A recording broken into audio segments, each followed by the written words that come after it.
कि वो देवों को भी पूजनीय होगा। रत्नों के ढेर से उसके अगणित गुण सूचित होते हैं। निर्धूम अग्नि के स्वप्न से आत्मनिष्ठा का भाव प्रकट होता है। चैत्र मास की शुक्ल त्रयोदशी की त्रिविध तपन को शीतल करने वाली रात्रि थी। मध्य रात्रि के समय रानी त्रिशला ने भगवान महावीर को जन्म दिया। अंधकार में दिव्य प्रकाश फैल गया। महाजन्म के पुण्य पर्व के आयोजन में 56 दिक् कुमारिकाओं ने दिव्यात्मा के जन्म स्थान पर कदली ग्रहों का निर्माण किया। सिंहासन स्थापित किया गया। वे नाच गाकर उमंग में भरकर जन्मोत्सव मनाने लगी।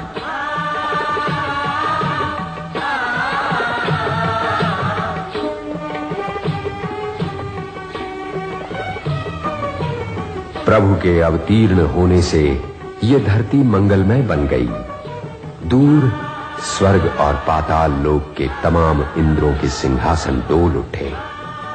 सौधर्म देवलोक के शक्रेंद्र ने सुघोषा घंटनाद कर देवों को जन्माभिषेक के लिए मेरु पर्वत पर पधारने का आमंत्रण दिया।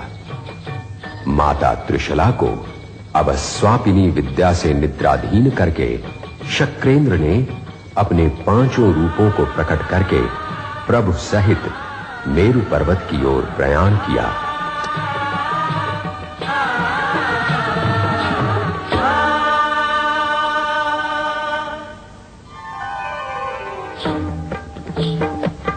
ऐसे दिव्यात्मा के जन्म का उल्लास पृथ्वी तो क्या स्वर्ग लोक में भी सर्वत्र छा गया। मेरु पर्वत पर स्वयं देवराज इंद्र ने आनंद उमंग सहित अभिषेक किया। अन्य देवी देवताओं ने भी नृत्य एवं गान द्वारा अपने अंतर का उल्लास व्यक्त किया। इसके पश्चात देवराज इंद्र भगवान को वापस रानी त्रिशला की गोद में रख आए।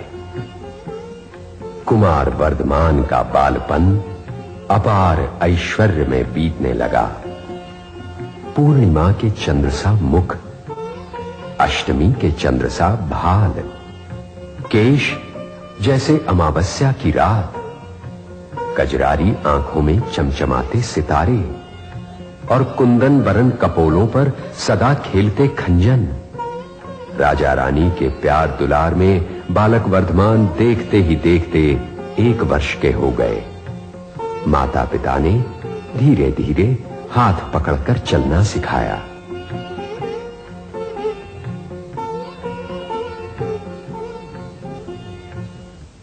वर्धमान जब 7 वर्ष के थे तब एक दिन अपने मित्रों के संग खेल रहे थे। वहीं एक वृक्ष के तने से एक देव सर्प रूप में लिपट कर बैठा था। सारे बच्चे मारे डर के भाग गए, परंतु वर्धमान के मन में न भय न चिंता। सर्प से तनिक भी डरे बिना उन्होंने सीधे पूंछ पकड़कर उसे परे फेंक दिया और जान बचाकर भागते बच्चों को फिर से खेलने बुलाया। जिस बालक ने जन्म मरण के भय को जीत लिया हो, वो भला देव के किसी रूप से क्या घबराएगा। इस कालजयी बालक के समक्ष देव का दंभ मिट्टी में मिल गया। इस प्रथम कसौटी में हारने के बाद देव ने राक्षस का रूप धारण करके वर्धमान की निर्भीकता की फिर से परीक्षा करनी चाहिए। पहले तो बालक के रूप में देव वर्धमान से खेलने लगा और फिर खेल खेल में जैसे ही वर्धमान उसकी पीठ पर बैठे तो वो अपने विकराल पैशाची रूप में प्रकट हुआ। खूंखार आंखें करके दहाड़ने लगा, परंतु महावीर तो मानो शान से गजराज पे बैठे हों उतने निश्चिंत रहे। देव के कंधे पर बैठे अपनी नन्ही मुट्ठियों से प्रहार करने लगे तो देव पर जैसे वज्राघात होने लगा। तुरंत पिशाच रूप समेटकर वो गिड़गिड़ाता हुआ भाग गया। देवाधिदेव इंद्र ने भरी सभा में वर्धमान को भगवान महावीर घोषित किया।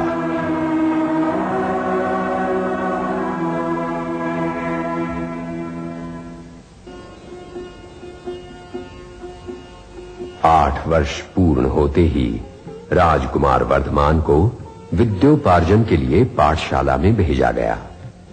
लेकिन अपने अध्यापकों से कुछ सीखने के बजाय बालक ने व्याकरण शास्त्र के जटिल प्रश्नों को सुलझाकर सबको चकित कर दिया। ऐसे महाज्ञानी को कोई क्या विद्या दान देगा।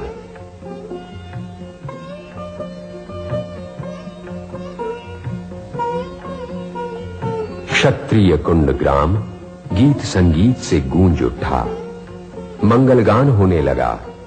आंगन सारा रंगोली से सुशोभित हुआ। द्वार चौखट पे वंदनवार लग गए। बड़ी धूम से कुमार वर्धमान का यशोदा के साथ विवाह संपन्न हुआ। समय बीतते प्रियदर्शना नामक कन्या की प्राप्ति हुई और यूं राजमहल में परिवार एवं प्रियजनों के सहवास में कुमार वर्धमान का जीवन आनंद प्रमोद में बीतने लगा। इस सौहार्द भरे परिवार में राजा सिद्धार्थ, रानी त्रिशला, ज्येष्ठ भ्राता नंदिवर्धन एवं उनकी पत्नी ज्येष्ठा और अलौकिक आभा मंडल से मंडित वर्धमान महाराज एवं उनके समीप पत्नी यशोदा अपने स्वजनों को एक मंगलमयी संध्या के समय भगवान अपना प्रथम धार्मिक उपदेश सुनाते हैं। राजमहल के धन वैभव के बीच पलते राजकुमार वर्धमान को ये ज्ञात था कि उनके जीवन का लक्ष्य है इस संसार में प्रेम एवं अहिंसा की स्थापना करना। मरणासन्न पिता सिद्धार्थ को वर्धमान ने अंतिम धर्म श्रवण कराया।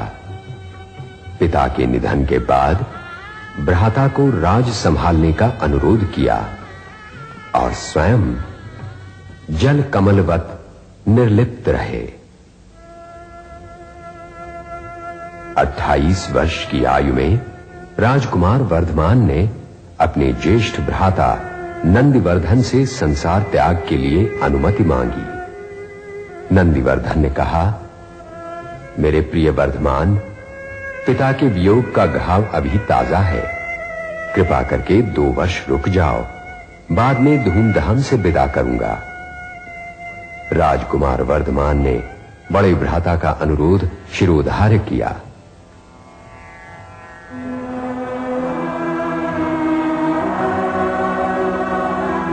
29 वर्षीय वर्धमान के समक्ष ऊर्ध्वाकाश में बसते एकावतारी 9 लोकांतिक देव उपस्थित हुए। करबद्ध होकर प्रार्थना करने लगे, एक ऐसे धर्म तीर्थ की स्थापना करें जो विश्व को परम शांति, चरम सुख एवं अपूर्व कल्याण प्रदान करे। संन्यास ग्रहण करने से पूर्व वर्धमान 1 वर्ष तक प्रतिदिन प्रातः काल 3 घंटे तक 1 करोड़ 8 लाख स्वर्ण मुद्रा दान करते रहे। दीक्षा के दिन तक यूं निरंतर बरसी दान करके उन्होंने विश्व के समक्ष दान का महात्म्य प्रतिपादित किया।